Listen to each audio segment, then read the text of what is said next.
Jadi artinya mengapa kemudian warga thread yang biasanya membahas hal lain gitu, Ya. kali ini membahas politik, apakah memang sudah terlalu panjang kasus ini? Durasi isu ini sudah hampir 1 tahun sepertinya ya, sudah hampir 1 tahun. Jadi perbincangan tidak lagi hanya terbatas di media-media kanal-kanal tertentu saja. Ini sudah melompat ke semua kanal. Ya. Lalu yang kedua, memang belakangan ini di percakapannya semakin meninggi gitu dengan beberapa event yang saya kira cukup menarik untuk diikuti. Apa yang menjadi contoh artinya? Pada tanggal 7 dan pada tanggal 13 kemarin. Nah, 2 event itu yang kemudian menjadi magnet percakapan di media sosial. Orang menunggu apa sih yang sebenarnya terjadi.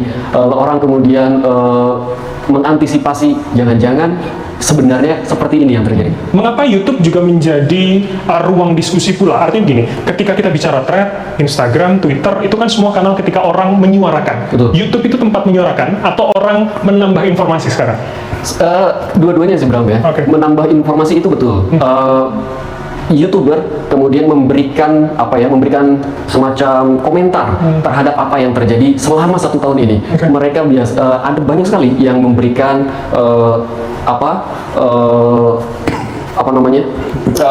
kronologi gitu ya, memberikan kronologi Timeline-nya. ya, timeline-nya, lalu berbagai macam kejanggalan baik yang pro pada Pak Jokowi maupun yang pro pada Pak Roy CS gitu, memberikan hal yang seperti itu, memberikan komentar. Itu pertama. Lalu yang kedua, mereka juga langsung memberikan kebanyakan YouTube itu sebenarnya isinya short. Oke. Jadi potongan-potongan wawancara, potongan-potongan podcast itu kemudian diangkat lagi, diberikan narasi-narasi baru.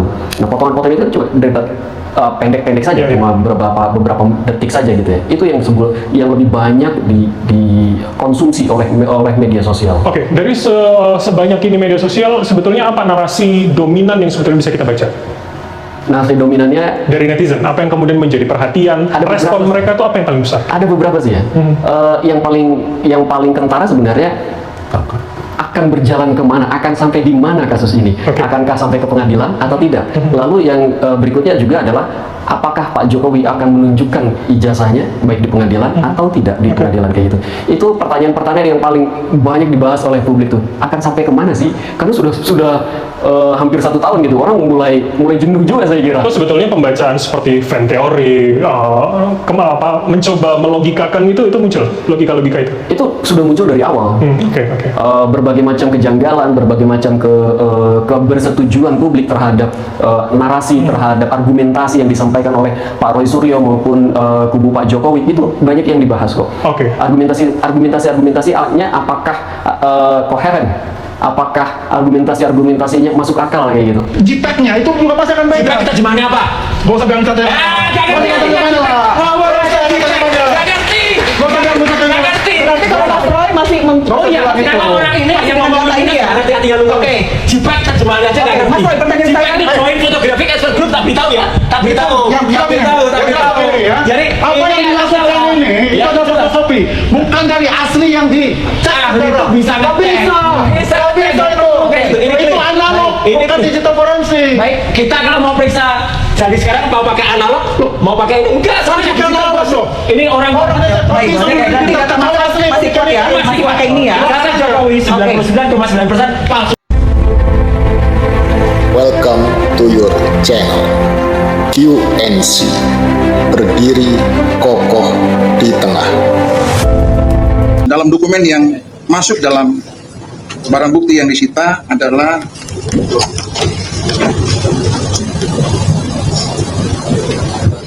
daftar nilai sarjana muda untuk keperluan yudisium sarjana muda. Ini apa namanya? Dua lingkari juga, 2 sarjana muda. Terus semester 2 tahun 1981-82 dia lingkari juga sarjana muda. Jadi 3 kali dia bulati atau lingkari pilihan sarjana muda. Ya kan, kalau sarjana muda kan berarti nggak ada skripsi, kan pas ya, berkonvergen dengan hasil analisa saya bahwa lembar pengesahan skripsi. Sidang Komisi Informasi Publik kembali gegerkan jagat maya. PPID Polda Metro Jaya ungkap tidak ada SK Judisium Sarjana Joko Widodo.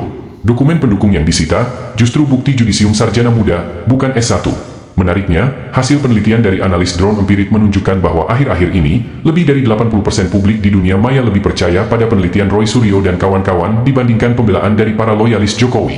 Apakah bukti kelulusan sarjana muda Jokowi akan menenggelamkan secara sempurna asumsi yang dibangun loyalis Jokowi selama ini?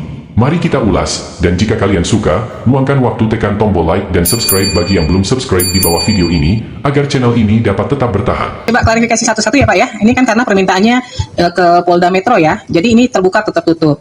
Ini yang diminta adalah dokumen terkait penerbitan ijazah sarjana mantan Presiden Joko Widodo, yaitu yang pertama, salinan ijazah asli, salinan berupa hasil scan atau berwarna. Ini terbuka atau tertutup Pak? Menurut Polda. Karena ini menjadi status barang bukti dalam proses penyidikan, maka ini menjadi satu hal yang dikecualikan. Masih berproses ya Pak ya? Masih berproses dan ini masuk dalam kategori pengecualian. Baik. Transkrip nilai juga ya? Benar, majelis. Kemudian KHS? Benar. Masih? Ada majelis status Laporan tugas akhir, surat tugas sih semua masih ya? Benar, majelis. SK Yudisium juga? Untuk pengguna 1 sampai 5 Ya. ini ada, tapi 6 hanya perbedaan penyebutan. Ya, penyebutannya apa tuh Pak? Kalau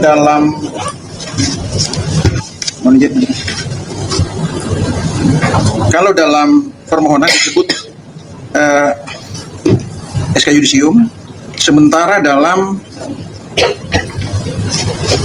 dokumen yang masuk dalam barang bukti yang disita adalah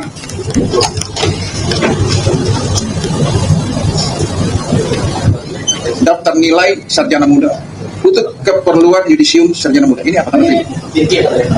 Tapi dokumen tanda terima di kami penyebutannya namanya surat keterangan. Nanti kami akan konfirmasi lebih Surat keterangan ya? lanjut majelis dan kami akan pertegas dalam jawaban termohon dari kami.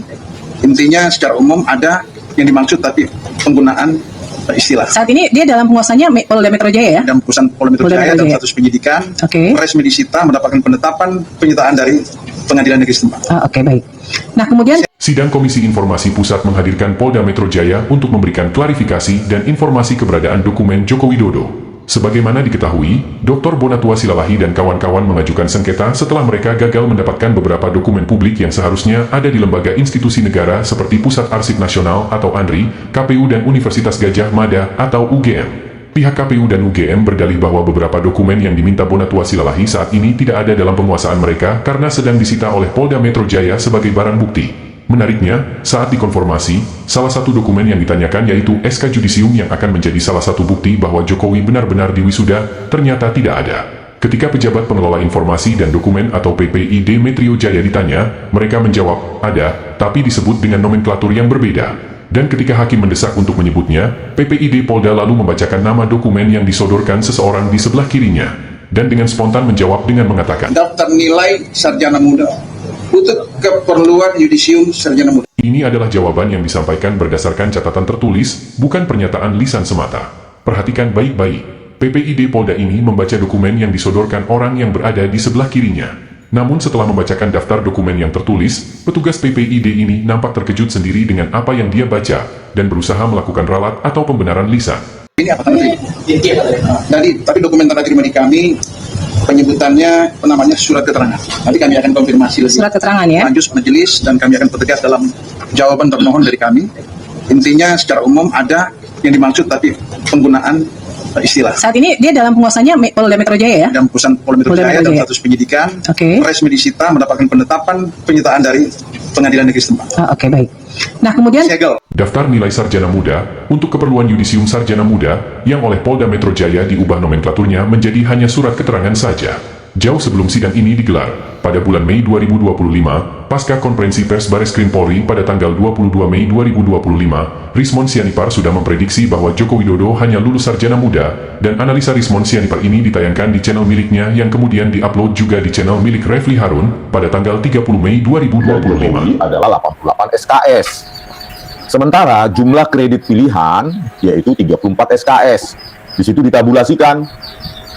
Jadi total kredit SKS-nya 122. Kalimatkan ya. Jumlah kredit wajib dari Jokowi adalah 88 SKS. Sementara jumlah kredit pilihan yaitu 34 SKS. Di situ ditabulasikan. Jadi total kredit SKS-nya 122. Pertanyaannya, 122 itu cukup nggak SKS untuk memenuhi gelar sarjana? Kan nggak mungkin ya. Kakak angkatan saya saja 160 dulu, 158 SKS-nya kan. Nah, ini Kok bisa 122 SKS yang saat ini saja 144 SKS ya untuk sarjana. Nah, dari tabulasi transkrip nilai Joko Widodo ini 122 SKS gitu loh. Sementara ada lembar pengesahan lembar untuk fakultas ya, registrasi semester 2 tahun akademi 1981 itu kan ada bulatan di situ.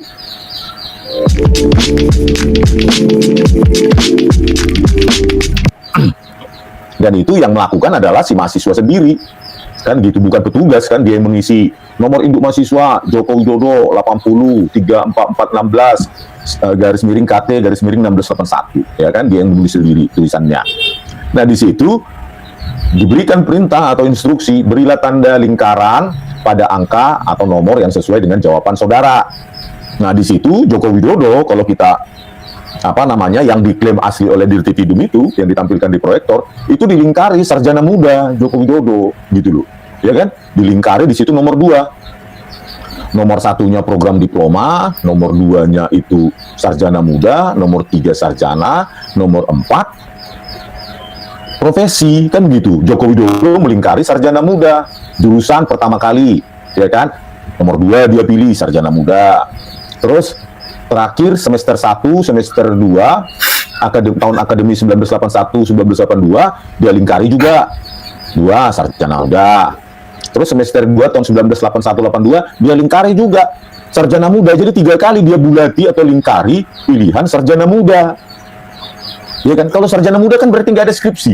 Kan pas ya, berkonvergen dengan hasil analisa saya bahwa lembar pengesahan skripsi Joko Widodo itu melampaui zamannya secara teknologi ya, karena ya memang nggak ada zaman itu teknologi seperti itu yang secara prematur disimpulkan Dirtipidum itu katanya diraba, dirasakan ada cekungan, langsung disimpulkan secara prematur bahwa itu adalah letterpress atau handpress. Padahal secara digital juga, digital embossing juga bisa, ya kan, menghasilkan cekungan. Jadi, nah ini dia, ya berkesesuaian. Tadi sudah saya bahas juga sedikit dengan di kanal Bang Refli Harun, coba kalian tonton ya yang live-nya terakhir. Jadi begitu, ya kan? Berkesesuaian nggak menurut kalian itu kan? Dicentang 3 kali sarjana muda, masa salah 3 kali? Membulati itu sarjana muda 3 kali dibulati, salah kan? Itu kan Joko Widodo sendiri yang menaruh supposed to be, ya kan? Menurut Bareskrim. Yang kedua, total jumlah SKS 122 SKS itu nggak mungkin sarjana di UGM itu 122 SKS itu sarjana muda. Jadi tepatlah ya dengan saya. Jadi ya sudah, UGM saja sekarang ya yang harus jujur. Antisipasi. Betul. Apa yang sebetulnya publik antisipasi, Mas? Publik menunggu apa yang akan dilakukan oleh Pak Jokowi dan apa yang dilakukan oleh Pak Roy Suryo dan kawan-kawan. Jadi narasi tadi, akankah ini sampai ke pengadilan, terutama adalah karena publik mempertanyakan, mengantisipasi. Sepertinya kok naga-naganya ini tidak akan sampai karena berbagai macam alasan ya. Ada tadi sudah disampaikan Pak Husnudin, ya, antaranya ketidakpedean gitu Pak Jokowi. Itu tadi disampaikan. Atau juga karena publik membaca narasi isu ini sudah berjalan berbulan-bulan dan sepertinya kok berlama-lama gitu. Kalau berlama-lama pasti ada sesuatu yang disembunyikan. Diantisipasi itu publik berbicara tentang jangan-jangan ada hal tertentu yang membuat Pak Jokowi atau kepolisian membuat isu ini jadi berlama-lama kayak gitu. Oke. Jadi mempertanyakan apa yang terjadi di balik. Apa yang terjadi di baliknya? Iya. Oke. Itu juga yang membuat mereka kayaknya ini nggak akan sampai di pengadilan kayak gitu. Oke. Dan Lalu, kemudian trust yang kalau paling besar. kita lihat trust itu kebanyakan berbicara tentang apakah Roy Suryo, data-data yang disampaikan Roy Suryo serta data-data yang disampaikan oleh kubu Pak Jokowi itu bisa dipercaya atau tidak. Mana narasi-narasi mereka, mana data-data mereka yang bisa dianalisa oleh publik. Maaf sekali Bang Ade, kalau publik sih media sosial bilangnya banyak sekali data-data yang disampaikan oleh Pak Roy Suryo itu lebih masuk akal, lebih terpercaya buat oleh publik untuk untuk membangun ininya ya, membangun argumentasi, membangun logikanya begitu. Itu trust kebanyakan di sana. Selain juga mereka juga percaya bahwa tanggal 13 nanti, ini konteksnya kan seminggu ya. Tanggal 13 nanti Roy Suryo tidak akan ditahan. Seperti itu. Oke, jadi tebakan dan publik, menerka itu menjadi poin utama. Poin utama. Baik. Masa desain? Saya buat dari sudut pandang Pak Jokowi sebenarnya. Oke. Jadi merah itu artinya lebih banyak yang setuju dengan narasi-narasi yang dibawa oleh Pak Roy Suryo. Oke, negatif kepada Pak Jokowi Dodo. Kepada Pak Jokowi artinya. Oke. Kalau kita lihat, memang tinggi sekali ketidakpercayaan terhadap narasi-narasi yang dibawa oleh teman-teman pro Pak Jokowi. Dan yang menarik sebenarnya, biasanya narasi-narasi positif terhadap Pak Jokowi itu hadir di YouTube, hadir di TikTok, hadir di Instagram. Biasanya seperti itu.